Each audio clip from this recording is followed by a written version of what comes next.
નમસ્કાર દર્શક મિત્રો, બીએન ન્યૂઝમાં આપનું સ્વાગત છે। આપ નિહાળી રહ્યા છો બીએન ન્યૂઝ આમોદ શહેર તથા તાલુકામાં મુસ્લિમ બિરાદરો દ્વારા ઈદ-ઉલ ફિત્ર ઈદની ઉત્સાહભેર ઉજવણી કરવામાં આવી। આમોદ શહેર તથા તાલુકાના મુસ્લિમ બિરાદરો દ્વારા ઈદ ઉજવણી કરવામાં આવી। મુસ્લિમ બિરાદરો દ્વારા રમજાન માસના પૂરા 30 દિવસ સવારે 5:15ની આસપાસના સમયથી સાંજના 6:50થી આશરે 7 વાગ્યા સુધીના સમયગાળા દરમિયાન કોઈ પણ પ્રકારનું અનાજ કે પરવાઈ મોંમાં મૂક્યા વિના આખો દિવસનો ઉપવાસ કરતા હોય છે। રમજાન માસ મુસ્લિમ બિરાદરો માટે પવિત્ર માસ ગણાતો હોવાથી આ માસમાં મુસ્લિમ બિરાદરો ખુદાને બંદગી કરી પોતાના માટે, લોકોના માટે તેમજ દેશના માટે પ્રાર્થના કરતા હોય છે।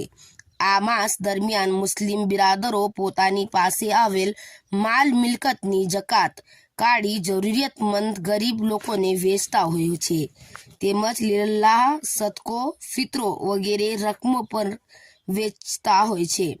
રમઝાન માસના 30 રોજા રાખી જેની ખુશીના ભાગરૂપે મુસ્લિમ માસના શવ્વાલ મહિનાના પ્રથમ દિવસે ઈદનો તહેવાર માનવામાં આવે છે, જે ઈદને ઈદ-ઉલ ફિત્ર તરીકે ઓળખવામાં આવે છે।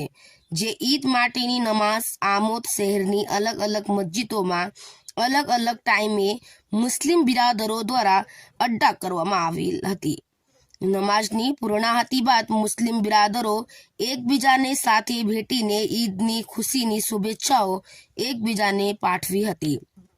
ત્યારબાદ મુસ્લિમ બિરાદરો આ દુનિયાને અલવિદા કરીને ગયેલ પોતાના સગા સંબંધીઓની કબર ઉપર ફાતિયા પડવા માટે કબ્રિસ્તાનમાં પહોંચ્યા હતા।